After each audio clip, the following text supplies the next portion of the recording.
QAnon, my full time, fold it up and smoke it. Transgression, a progression of a war we ain't asked for. Transgression, a progression of a war we ain't asked for. It's madness, yo. All the things that we could talk about. Call it. But let's talk about these urban circumstances real quick. And basically, it's the we got this. So Revolution. Winner's frosty hand. Muhammad is the famed name, forever stand. Standing on royal fusing of justice for the few, ridiculed by the pale terrorists bent on genocidal obsession, rooted in fear of neglection and abandonment, fueled by nightmares of ancestors' jealousy.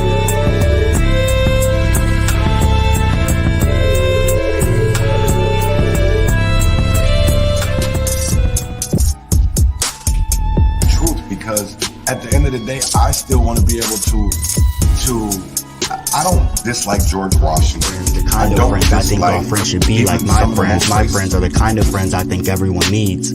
My friends see the things at times I don't see. My friends hate the police.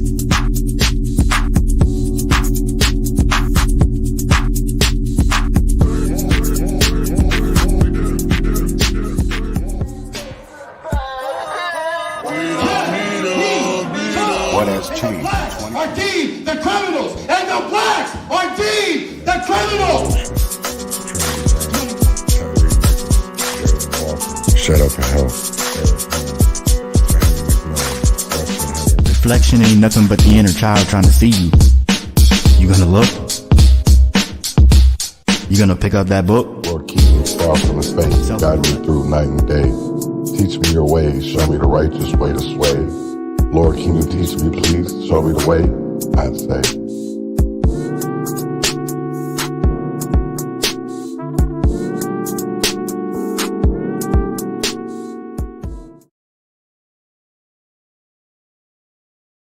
Good morning, good morning, good morning, good morning. How is everybody this morning?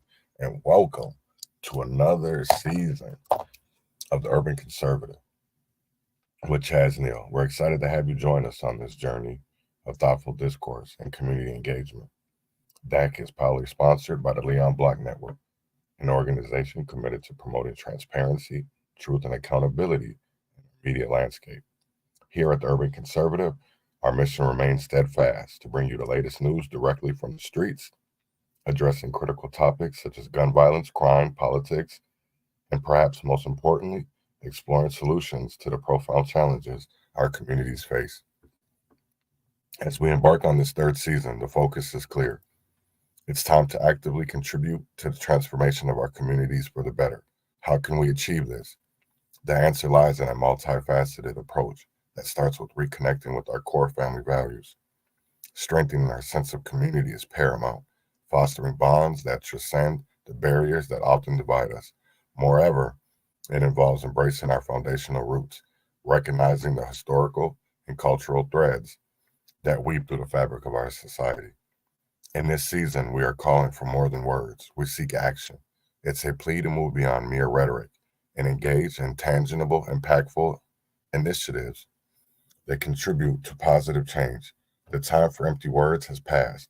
Now more than ever, we need to put our convictions into action. Together, united by a common purpose, we can make a substantial and lasting difference in the well-being of our communities. So join us on this journey as we explore not only the challenges, but also the opportunities for growth and progress. Together, let's turn our shared vision for stronger, safer, and more connected communities into a reality. Thank you for being a part of the Urban Conservative with Chaz Neal, a platform dedicated to fostering change and making a positive impact on the world around us. Shut up and help. This morning, we're going to talk about something that I feel needs to be talked about and isn't being talked about in our community. And that is the ONA State Network.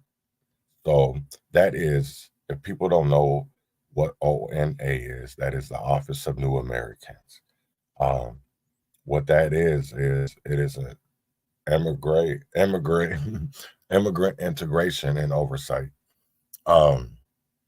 for people that are coming into our country who are right now coming in illegally, We'll call it what it is. And they are writing policies. So they have a group of let me share this. So I want you guys to see what I'm seeing, and everybody that is included, what states are included in this. So as you can see, we have Minnesota, we have North Dakota, Wisconsin is just a participant. You have Illinois, Michigan, Ohio. Look at that. But what's crazy is a lot of these are blue states. They're blue Democratic states. So the Office of New Americans State Network, together with World Education Services, the Council and convenes an emerging nationwide Office of New Americans, ONA State Network. Through this network, the Council and WES provide a forum for state policy leaders to drive positive change that supports immigrant and refugee integration into the workforce and economy. Now, see, that is what people don't understand is, they're not doing anything differently than what they did for Black people when they freed us from slavery. And they're making all of this, see, and they're still trying to say that, we're being discriminated against, we're being oppressed, all while you have these two parties saying one thing. Democrats are saying Republicans, oh, they're doing this, they're doing that. The whole time, it has nothing to do about Black Americans. This has nothing to do with Black people, period. What they're fighting over is immigration.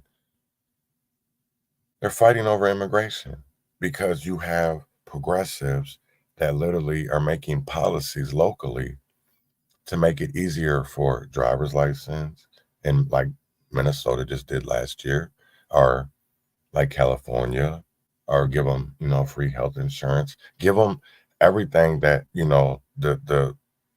what the citizens who are born here, give them the same rights without even having any mark here in America, just getting over here and to be able to do things that people that are actually born here, that raised here, have been here for generations, aren't even getting those opportunities. And for me, that is a problem, and it should be a problem for others. I wanted to play this video, and I wanted to play this for a reason. If people, what I'm about to play is a video from, it is Mark Carter speaking. He was on the Dana show just the other night, and he dropped some gems, some gems in it. Sorry about my voice this morning, but he dropped some gems, and to me, I think they were really good gems, and I think people need to pay heed to what he's saying. So let me play this real quick. I'm only going to play a couple minutes because it's a 2-hour interview. So.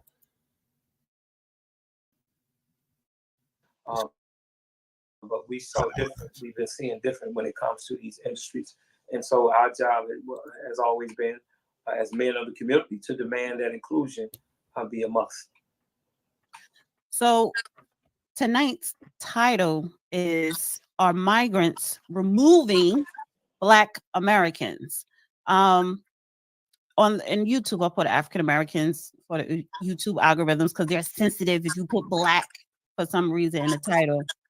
Let me see, 1 second. So are immigrants removing Black Americans in Chicago and throughout this nation? Definitely. And anybody who believes that these are just some innocent group of people who are coming for a better life, then I have a bridge to tell them, right? No, this is about removing us or like Dr. Claude Anderson say, this is about supplanting and supplanting us. That's what we're seeing across this country. That's why they started organizations like organizations and a coalition called Cities for Action. And everything that I'm saying here tonight, I would love for your audience to get their pen and paper if you don't have it. If you want to give them a couple minutes to get a pen and paper or some type of way to keep record of this information so they can go back and research it, please, let me know.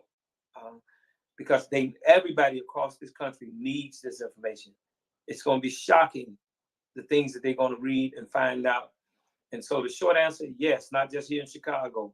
And in order to combat what's going on, we have to sit down with all of America, and we have to push the American agenda. And right now, the American agenda is only being pushed out of the Republican Party.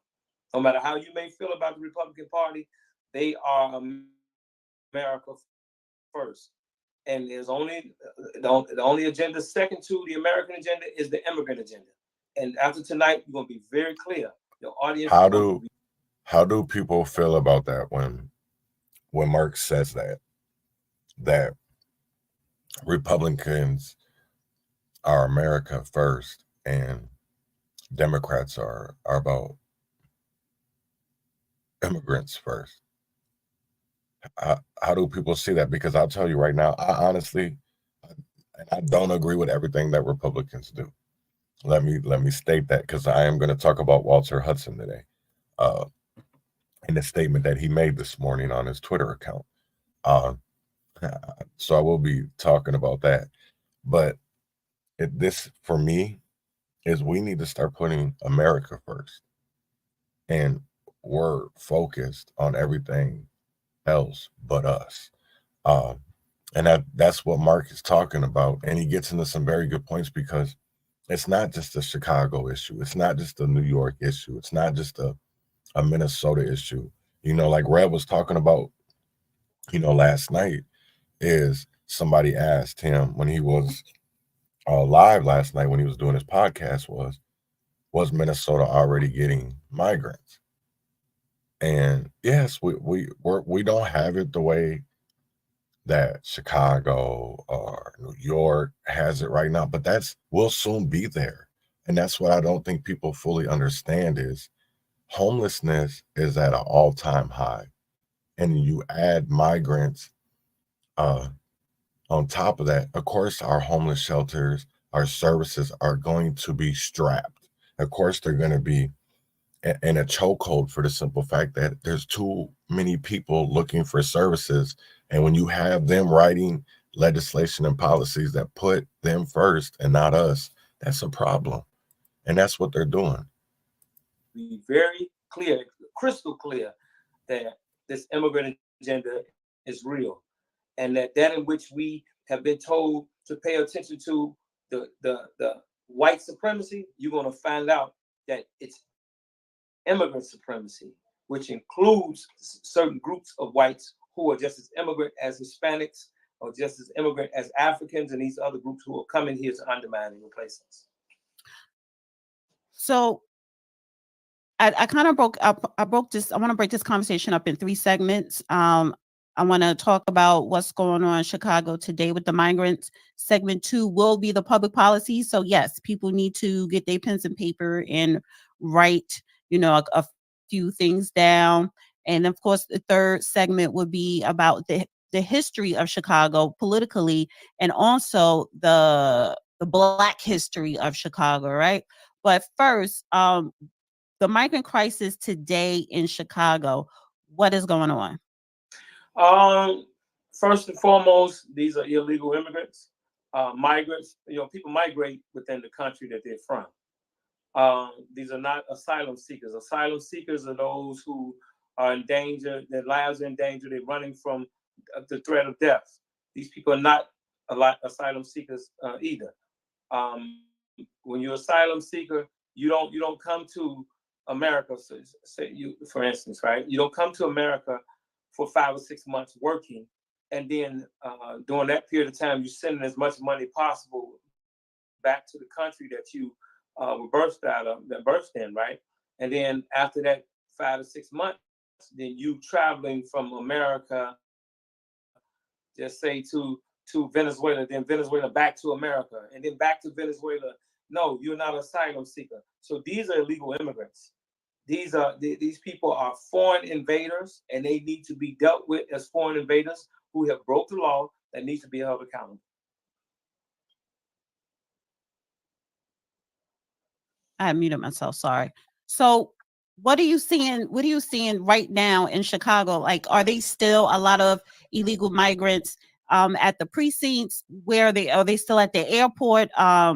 Yeah, they're at the airport. They're in the airports. They, they put them up in a lot of these different churches that they're paying to look the other way while this mass immigration is going on. It's no different than when Joe Biden was in office and he enacted NAFTA, welfare reform, the crime bill, black leadership, took monies and looked the other way, right? So that's what you're seeing happening here in Chicago. So they're being housed in a lot of these churches. I want to stop right there because for a minute, and I want to talk about what Robert just put up as a comment, because he said if this guy was just in the space with Rev, attacking allies isn't going to help.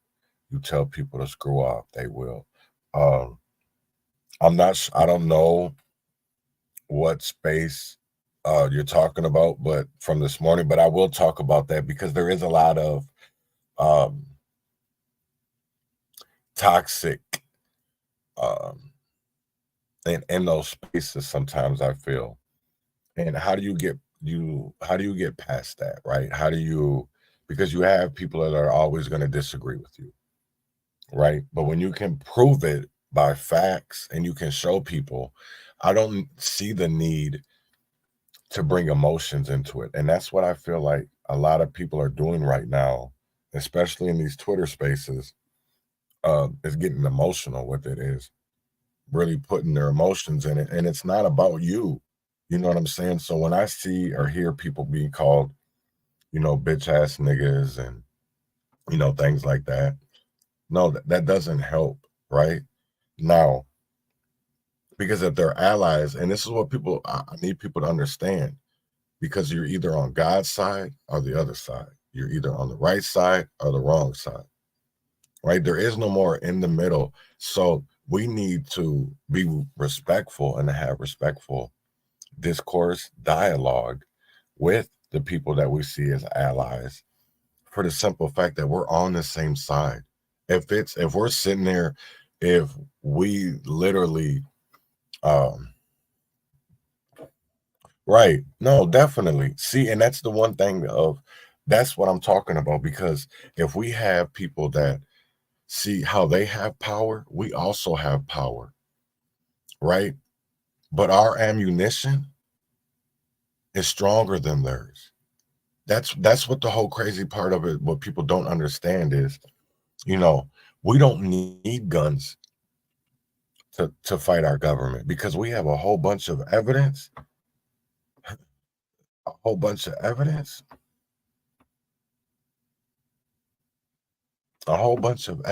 on paper that will show how corrupt our system is and how our government is. And because you have sheep, you have gatekeepers, you have sellouts that will literally tell you, oh no, you're lying, even though you can show them on paper that you're not, because they're indoctrinated and programmed. They'll tell you that you're lying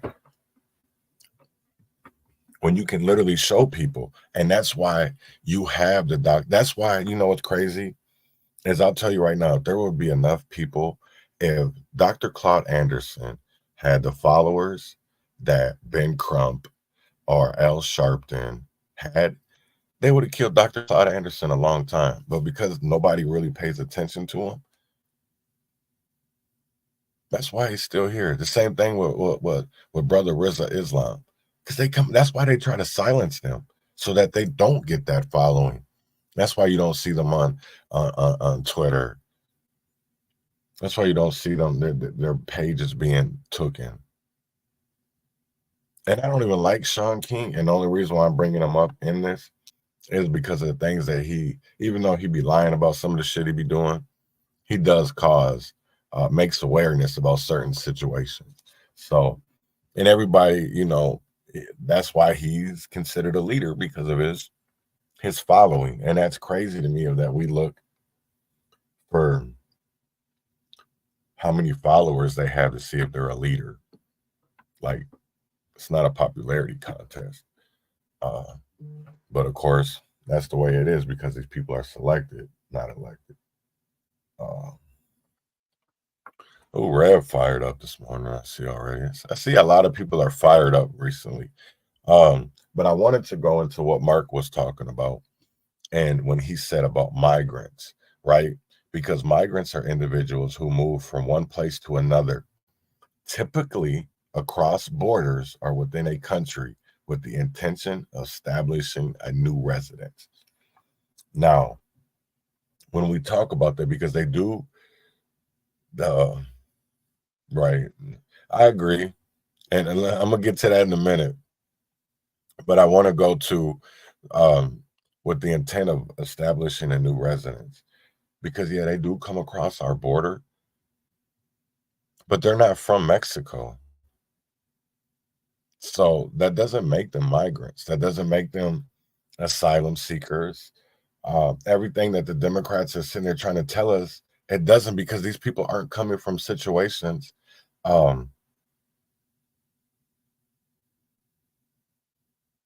that would make it being asylum seekers.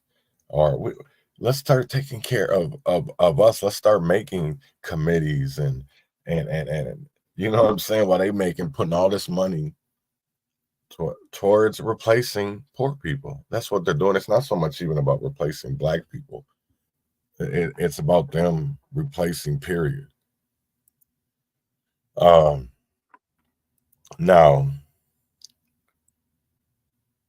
I don't agree with his tactics either. That's one thing that I will agree with. I don't agree with his tactics, and I don't. That's what I feel like. Everybody feels like they have to play dirty to win, and we don't have to play dirty to win. We don't. Yeah, I don't feel like, that's you can fight fire with fire without having to play the same game that they're playing, because at the end of the day, if you know the game that they're playing, and you know the moves that they're going to make, especially ahead of time, well, why get emotional with it? That's why, for me, I've really had to sit back and think, because I'll tell you right now, everything that's going on, I already kind of felt, I already kind of knew, because I watched the legislation. I watched what these people do, right? It's just the fact that there's not enough people that are paying attention. There isn't enough people who actually give a fuck, who care, because they care more about the dollar than their community, or they care more about the likes, the follows, because all of this, even what I do, I think this is all great, right? But I'll tell you right now, when I sit here and I get off, there isn't a day, there isn't a minute, there isn't an hour that goes by that I'm not thinking about what I could do more. Like, what I could do more. You know what I'm saying?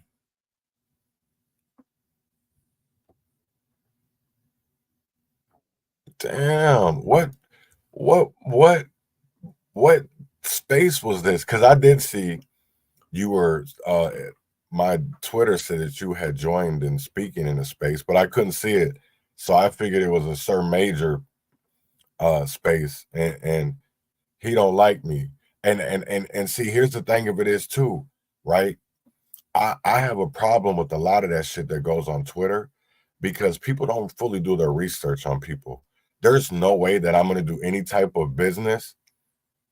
Yeah, there's no way that I'm going to do any type of business with these type of people, or even put my names with them, because that man's got trial for fraud, for wire, embezzlement, and taking things. Yeah, I can't deal with that. There's no way. And people can deal with who they want to deal with, but I don't feel like we're going to get anywhere where we need to be when we continually have people that are fucking over and fraudulently fucking over our communities. And I mean that. I mean that. That man literally raised money for an organization that wasn't even real. And the fact that people still deal with that dude, that shit's crazy as hell to me. So that's one reason why I just stay out of it. And I think his buddy Re-Ups only doesn't block me for the simple fact to just see what I'm doing. Because Sir Major got me blocked on everything.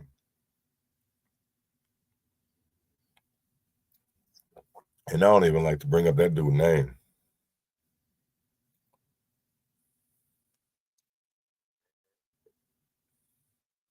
Yeah, you know what I agree. I definitely agree. Man, I wish I could have heard this space. Yeah, damn. See, and that's what I hate about it. Like, I'm not sure exactly all what happened, but it just trips me out that people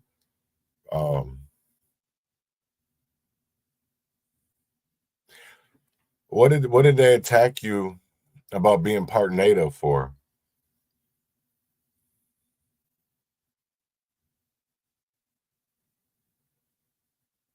Because that's what's crazy to me. You know, what I don't see is one thing I like about Mark is he tries to educate. He tries to at least educate a little bit and show people. So let's get into this while I'm asking questions and Ruth answers. Just quietly across the city or the airport or anywhere during this cold.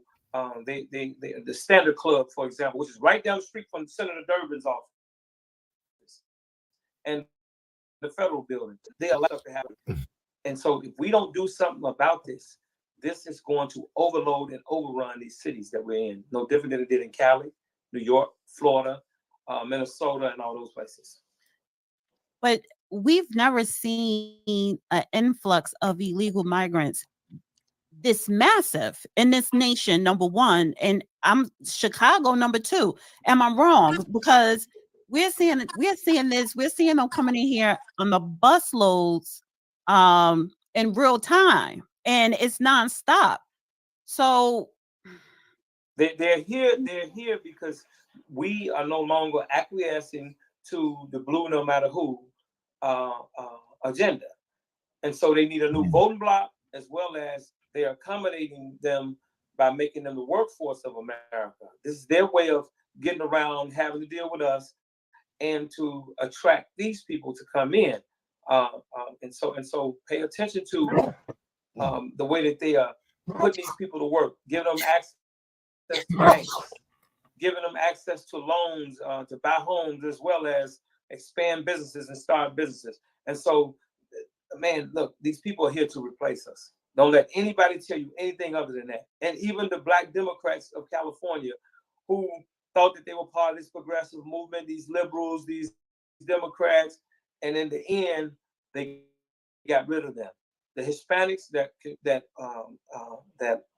took over those areas in Compton and Watson, places in LA County, and they didn't keep those who thought that they were part of the Democrat Party and part of the agenda. They got rid of them. So I want to talk about something, and I'm definitely, I want to talk about,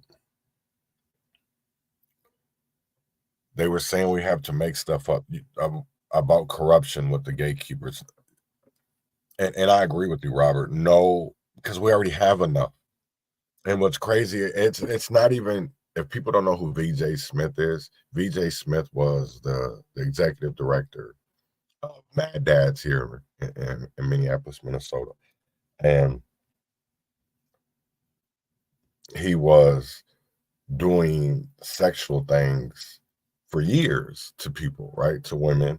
But see, there's other people that do that in our community that are still so-called community leaders that scam, that literally do it all in the name of, for money. It's not in the name of justice. It's not in the name of accountability. It's not in the name of transparency. They do it because it's about that almighty dollar. And so, yes, those are people that I feel like we have to get out of the way to be able to get where we need to be. And until we get them out of the way, and I feel like the only way we get them out of the way is by voting red, right? Maybe not fully, but to vote red enough of where we can make policies of where that there is, you know, stipulations, that there is, that people can't just fraudulently and freely be able to do the things that they're doing, especially when it comes to these nonprofits, when it comes to these community groups, because we're paying all this money, violence interrupters, you know, BCR crews, but yet violence is still at an all-time high. I will never understand that. I want to go into what Walter posted this morning, because, you know, this dude he's a trip. He's a super trip.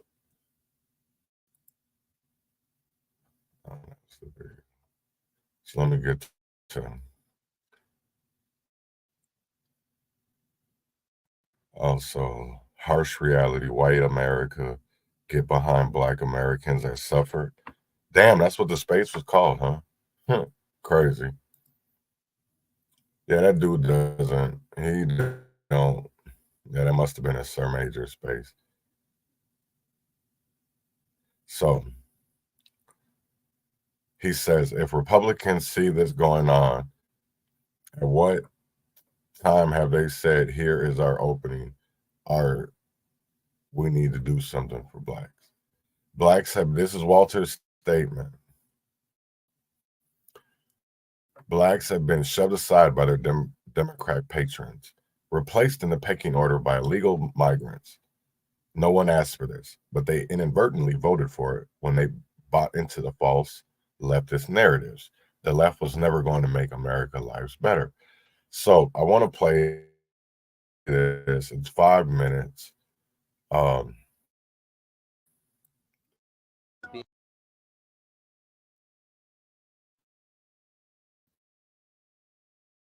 going to play it because I haven't. The story of history is the story of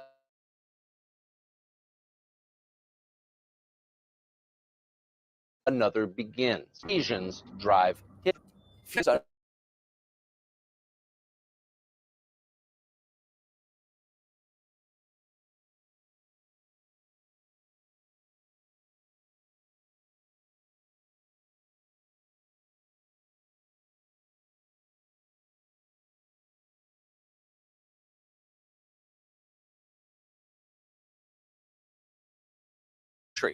And to change the demographics. Who lives here determines what the country's like. This country is changing faster than you may understand. Americans are being replaced. That's not a conspiracy theory, it's a fact. In August of 2023, illegal immigration outpaced American births, a brand new population. Last year alone, over 3 million people came here illegally just over our southern border. The media won't tell you it's happening, but if you look around, you can see it, and you can see it most clearly in our cities, which are collapsing. We elect people to protect us. That's what politicians are paid to do. But they've done the opposite. They've sold us out, and they've crushed what our ancestors built. Take a look at our cities. They're hellish, and immigration is the reason. The city of Chicago was in tough shape even before Joe Biden opened the border. Now, parts of it are basically uninhabitable. Even the socialist mayor of Chicago says the city is breaking under the strain. Without real significant investment from our federal government, it won't just be the city of Chicago that won't be able to maintain this mission. It's the entire country that is now at stake. Chicago's politicians may complain about illegal immigration in public, but in private, they're paying for it with your money. They're spending more on illegal aliens than on their own citizens. They're doing this secretly. They're hiding it from the public. Our team uncovered a shadow terminal, for example, inside Chicago O'Hare Airport. Hundreds of migrants were being hidden there secretly. Our team pulled up with cameras rolling, and at first we didn't see much. the city erected a black tarp to hide what was going on. The motive was simple. They didn't want us to see it. And a third-party security group paid for with your tax dollars told us that was prohibited. We weren't allowed to see. What are you doing? I want to look inside. For what? For what? They weren't local or federal law enforcement, so we ignored them. They had no authority. They were rent-a-cops. Inside, our team found more than 100 beds on the floor. The smell was overpowering, repulsive. It was filthy.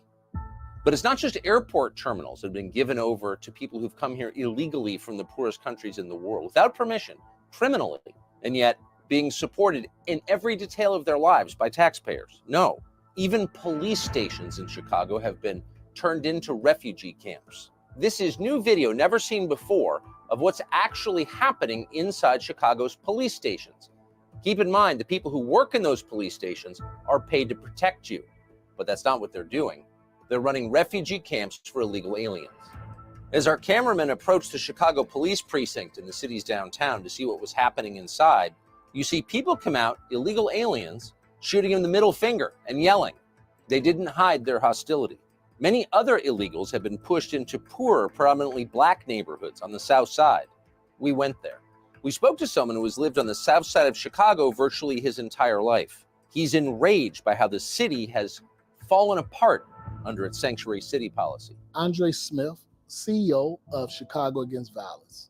I don't know the count, but I know that the readiness, the language of sanctuary city, state, and county should have had a plan, but it led to a massive destruction. I have seen almost the worst of the worst in Chicago, but seeing this migrant crisis was the most devastating thing that I ever seen. You live in America, the place you grew up, the place you'd like to see your children grow up, in much the way that you did. But that won't be possible because of the single greatest sellout in our history. Hundreds of years of America eliminated by an invasion that our leaders made possible. You should know that.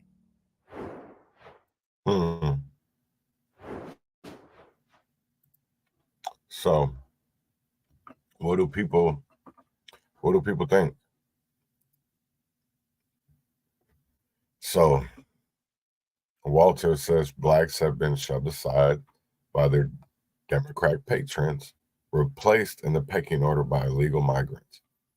No one asked for this, but they inadvertently voted for it when they bought into the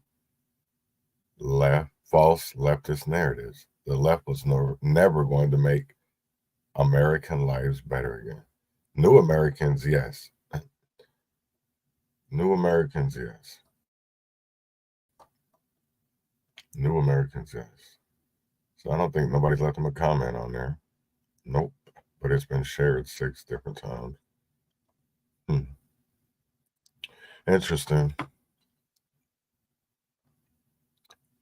Fun. How many will bring up? Yeah, they won't.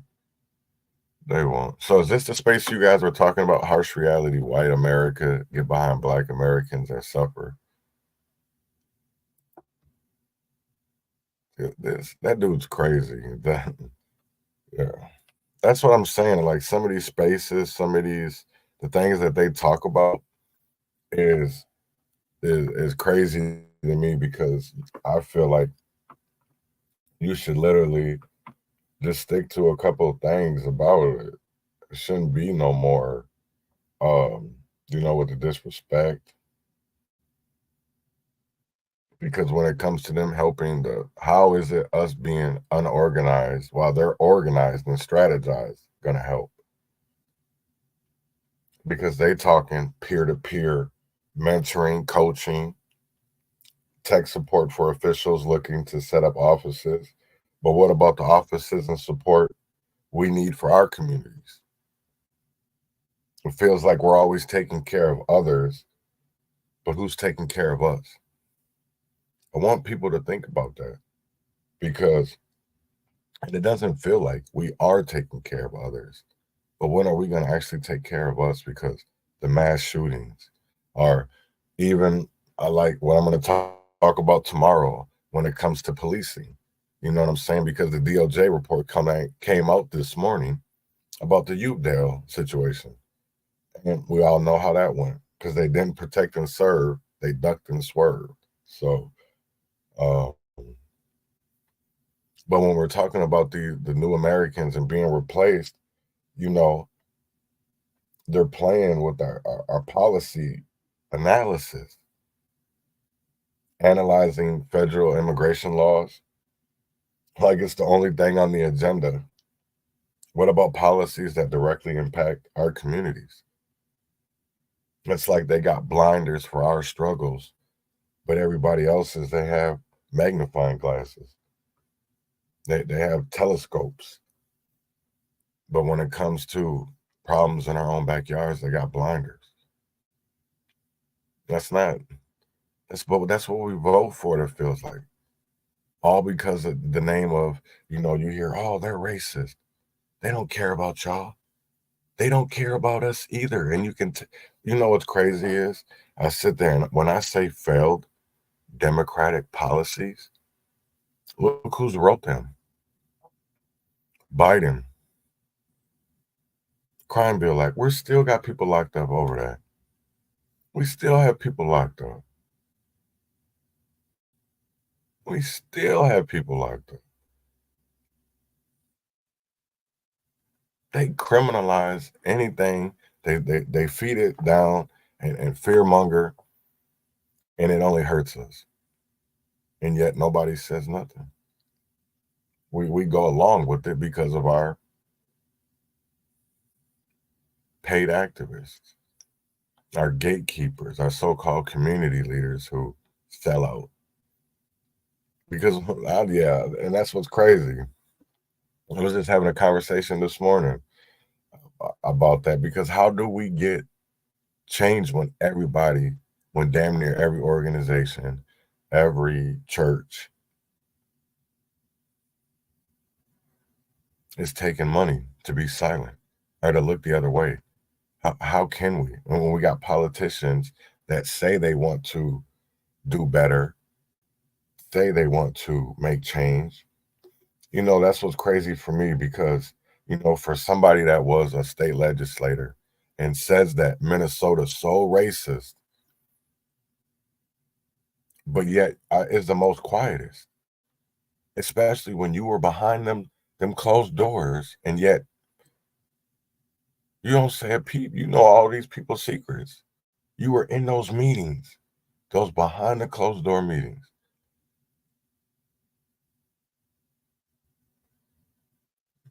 And still don't call it out. Silent in the church mouse.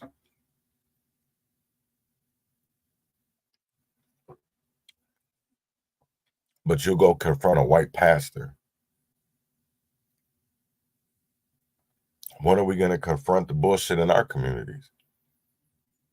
When are you going to confront Jerry McAfee? When are you going to confront Reverend Spence?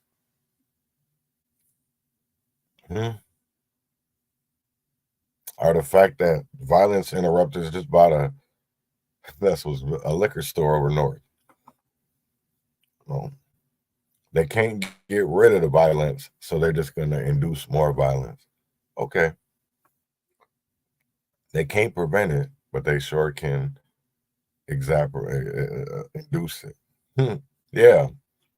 A violence interrupting group in Minneapolis bought Merwin Liquor Store.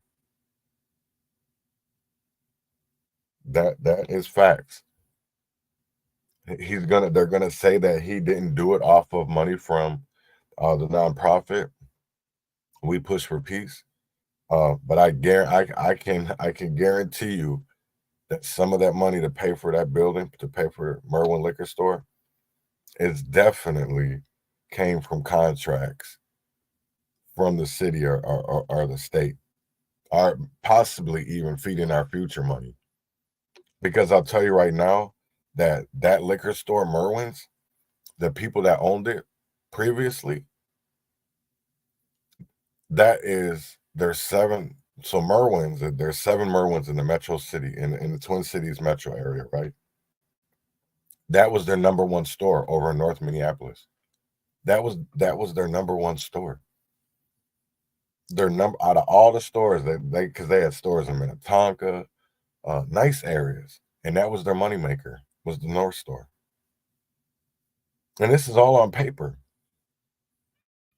because the Wall Street Journal and another financial paper talked about that how could a area that was inflicted by gun violence, crime, and drugs, right, bring in so much money.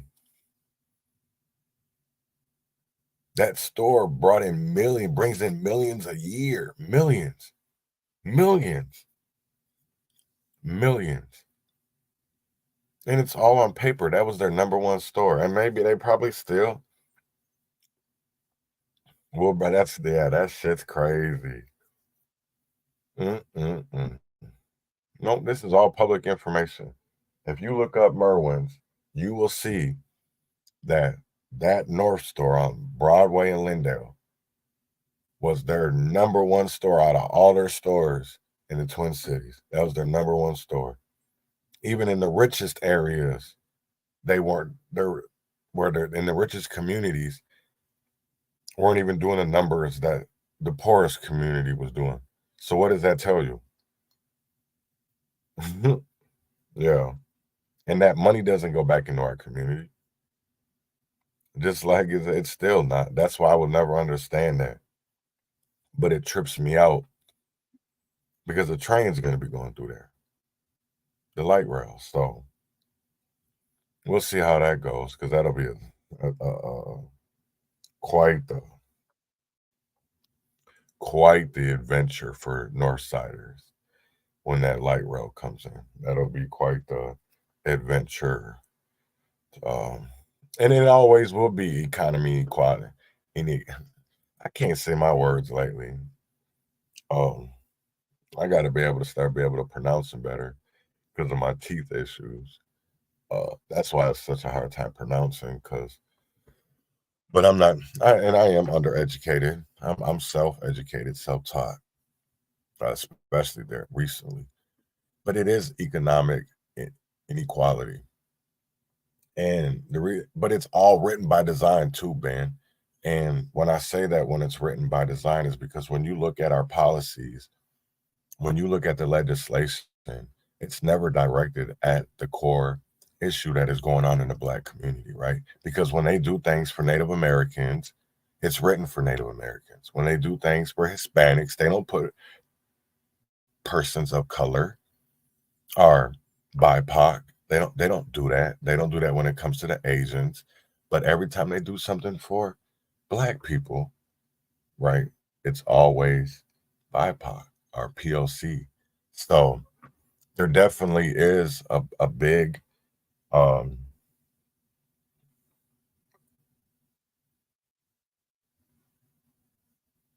do you call that at? Trying to look for a word, but think of a word. So what I'm gonna say is that the color codes, we have to think about it. People don't fight for Black people.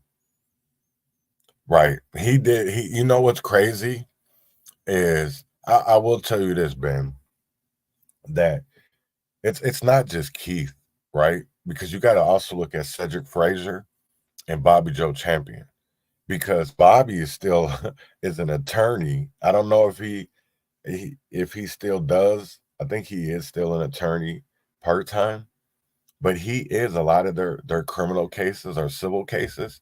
Bobby Joe Champion is still their attorney. On a lot of these cases, when it comes to them fraudulently taking money or fraudulently doing things. Yeah, Keith Ellison has a long history. Bobby Joe Champion has a long history of literally defending these people in court. Same thing with Keith. Timothy Magruder.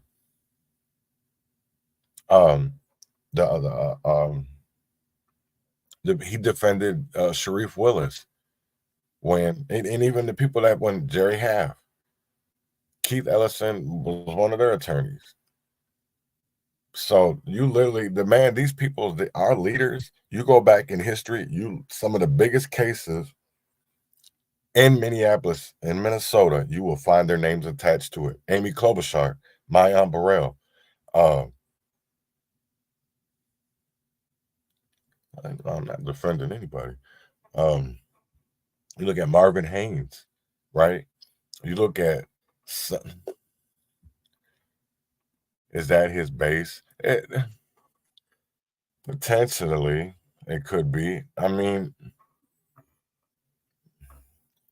that's the whole part for me is it ain't even so much about their base. It's about them getting the votes, getting the power that they need. Because you look over North Minneapolis, I can tell you who runs what already.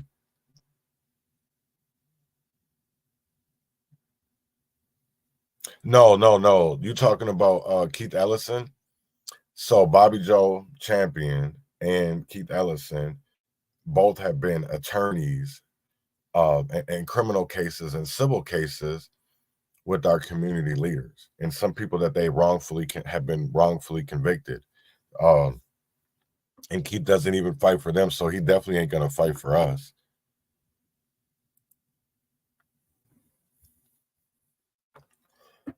Yeah, look it up. If you go look up Minnesota court records, you can look up for attorneys. You can look up to see what they've done.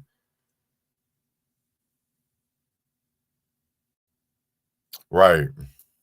And that's what, thank you for pointing that out, Ben. Thank you for pointing that out. Because, yes, and it's not even just that. If you look into Bobby's history, right, and this is his past, because everybody has a past, right? But he, St. Paul, okay, now, yeah, St. Paul ain't no better either.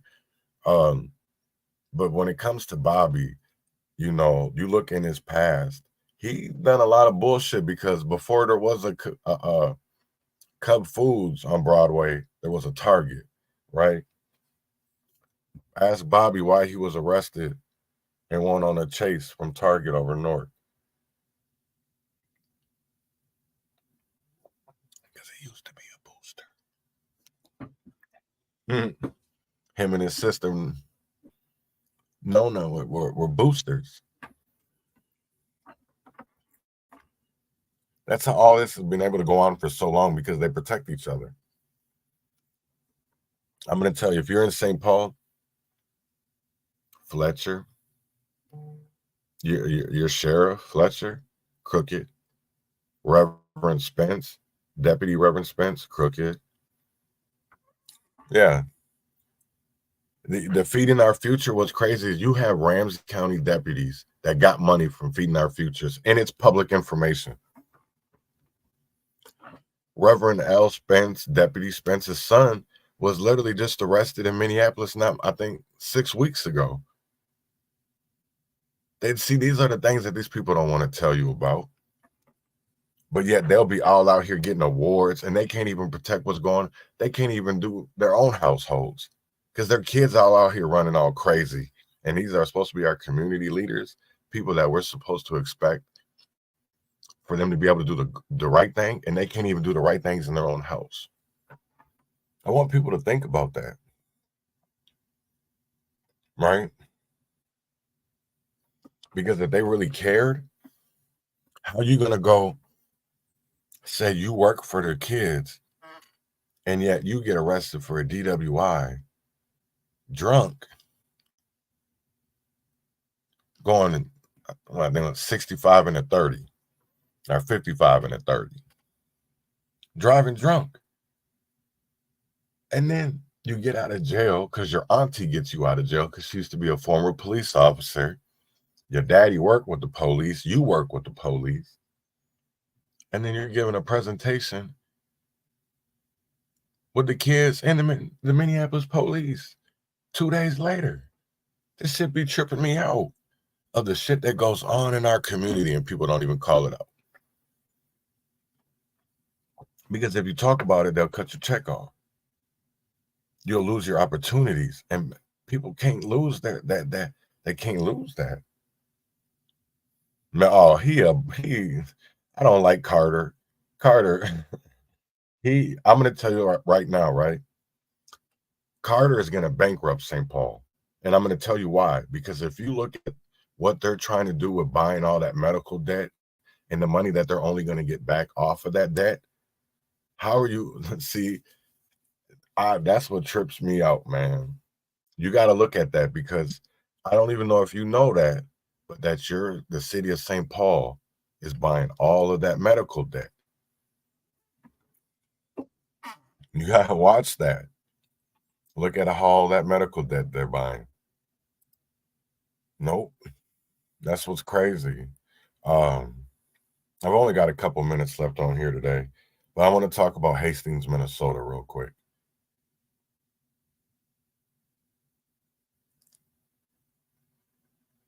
You know, they passed a resolution this week to ask for a ceasefire in Gaza. My question for Hastings, Minnesota is, when you had skinheads there, you never denounced them. You hid them. The same thing with the 3%ers. So again, I ask people, your words and your actions are two different things, because you're quick to always denounce things that are happening to white people. But when it comes to doing the right thing for people of color, for blacks, for Muslims, it's never the right time to do the right thing. And that's the problem, because they'll never call out groups like that. They will never see the KKK as being called a domestic terrorist. We won't be seeing 3%ers or cops that kill people just on a dime.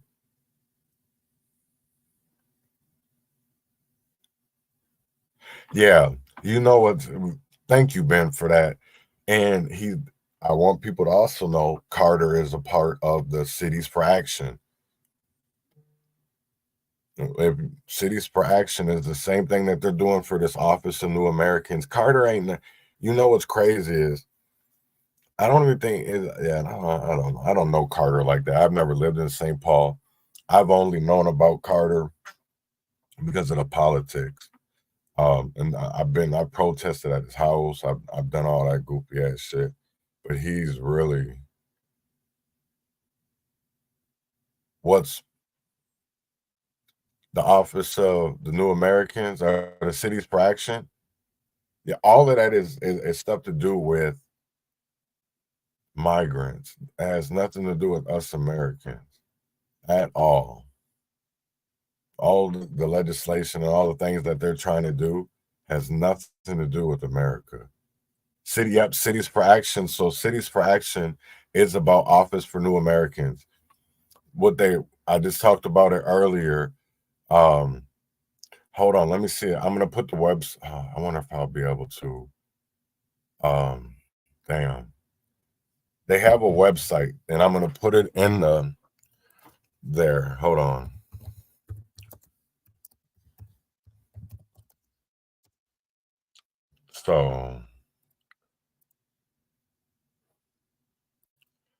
So this is what I'm talking about right here.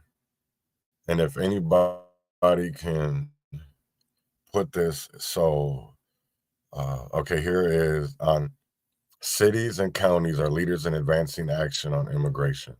So this is what I'm talking about. Oh, I gotta show it. Whoops, my bad. There we go.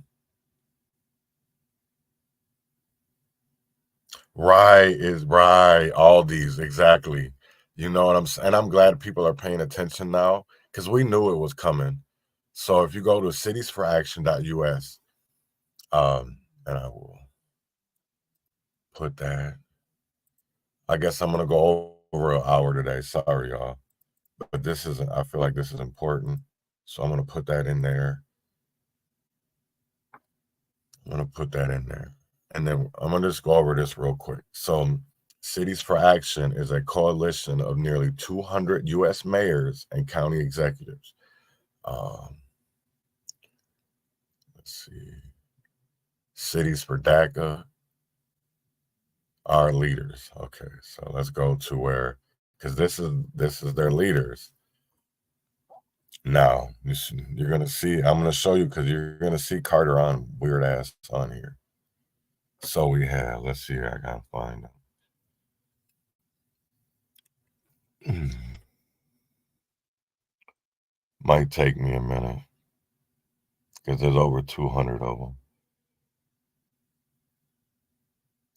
and I'm blind as a bat. I'm gonna take my glasses off so I could see. I found Frey on here one time, but I know out here he is right here. So if you look, cities per action, you will see Melvin Carter, number 148.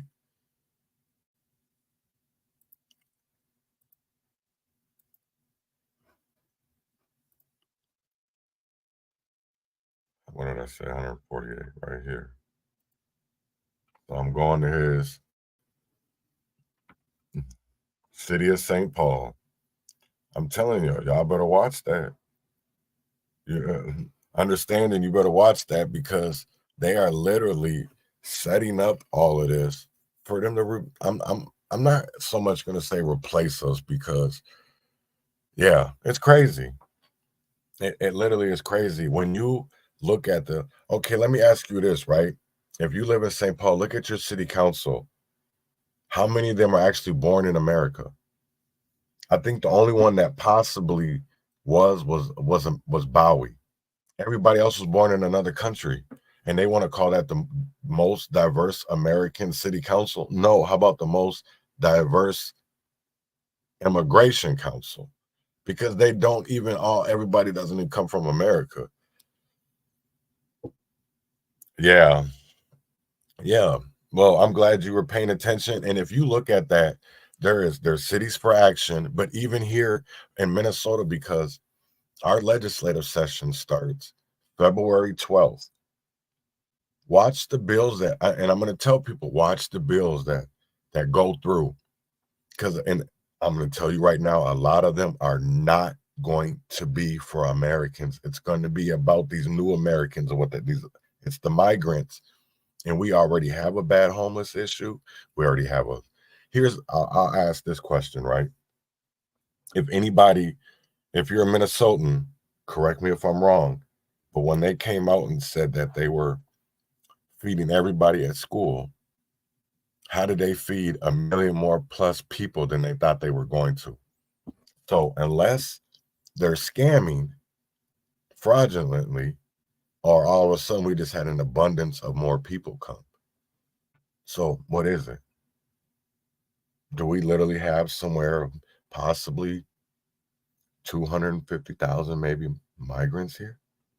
And I'm not talking about just Minneapolis. I'm talking about the state of Minnesota. Do we literally have a wave here and we just don't see it? Because I'll tell you this, Minneapolis has stated that since July of 2023 till December, they had over 8,000. Now, because they are getting bus tickets, they are getting plane tickets to come here, they're saying that in the next 90 days, we're going to have 20,000. We don't even, they're evicting homeless encampments in Minneapolis every week with nowhere for them people to go. But yet they're going to be asking for money. Because I just showed y'all the video of them inside the police department, the airports. So I want people to think about that. While you vote for these Dixiecrats. Because it's coming. So let's get to their actions.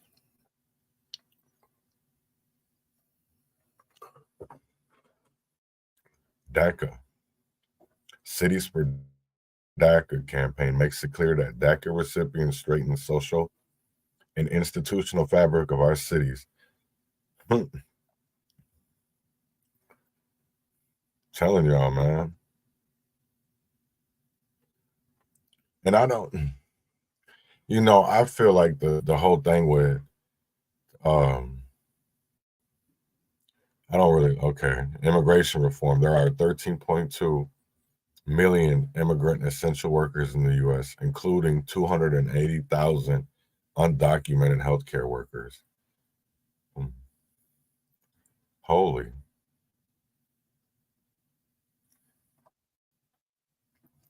In partnership with New American Economy, Cities for Action has developed a messaging and advocacy toolkit to help our locals elevate messaging in support of immigration reform. The toolkit includes key data on immigrant contributions, talking points for stakeholders, ready to post social media. That's crazy. I don't even want to look at that. Amid a pandemic, immigrants make Austin stronger than ever. Wow.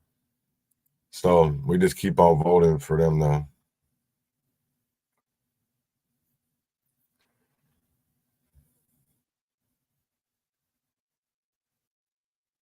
You know what's crazy? You make a very good point, Robert, and I don't think people fully understand that. People don't even understand that is if, and thank you, because I'll tell you right now, if you look in your communities, go back to the 60s, go back and research from the 60s until today, and I'll tell you right now that you'll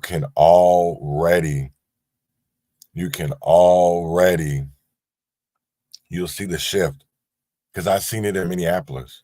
There's a lot of things that if you go in the past, you'll see the shift. You'll see where people started to do certain things, and then all of a sudden they weren't. And there's a reason because of that. There's a reason because of that. Oh, it's pissing me. I'm sorry, because I don't mean to laugh. You know what I'm saying? I really don't. And it pisses me off too, because we have, like Ben said, we are voting people in that don't care about our kids, that don't care about our communities. Because if you look at North Minneapolis, where you look at Minnesota, period, where you have people that are graduating that can't even do simple 5th grade math, or they don't even have a 3rd grade reading level. Come on now. We're going wrong somewhere. We got to fix it. But we're not going to be able to fix it if we continually keep on voting the same way, because we're scared to lose your Section 8, or you're scared to lose your food stamps.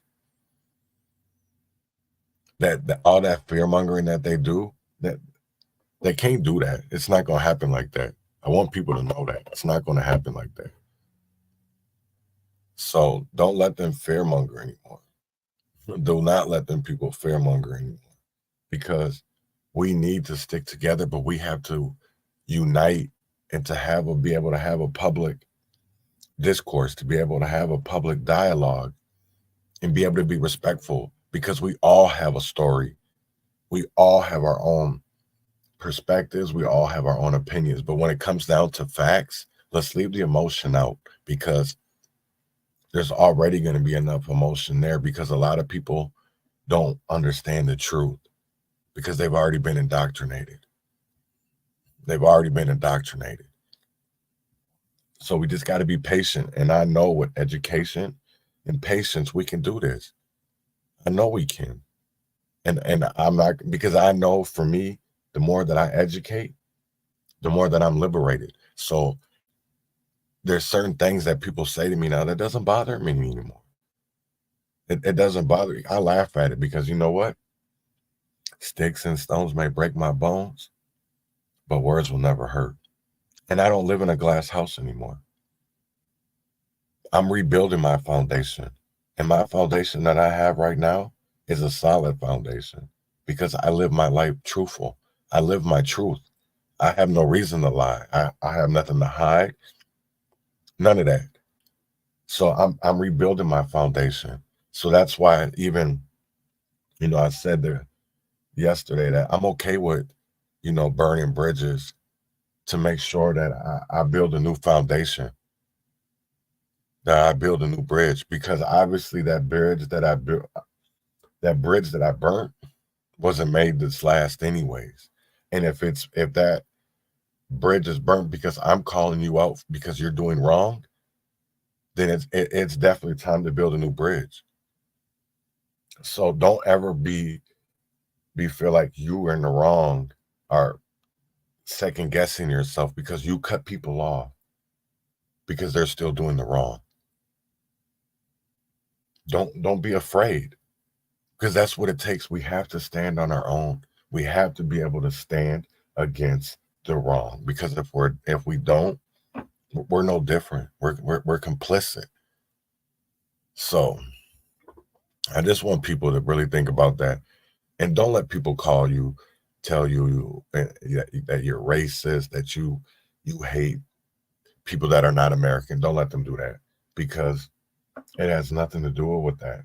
We have to take care of our own first before we start taking care of everybody else. While we're sitting here, have to worry about disease acts. While we have to worry about all this bullshit with this new COVID strains. How we have to sit here and worry about a World War III. How we sit here and have to worry about a cyber attack. How we have to sit here and worry about our weather grid. We have enough problems to already worry about than to be focused on everywhere else but here. So, with that being said, I hope everybody has a great Thursday. And I hope this was a great conversation. I enjoyed the comments, and I always enjoy that. And I do want to work a way where people will be able to hop in or call in or leave comments. So definitely, I love y'all, man. And win or fail, freedom or jail, heaven or hell, wish me well. Y'all have a great one. Every day, fighting for my life.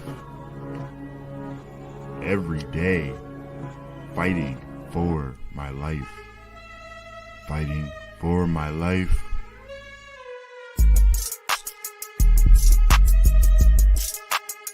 Fighting for my life. Bread grew from the seed you thought was rot. I think not. Fire bred desire to rise above denial, to rise from former ashes to face new trials. Trial for my triumph.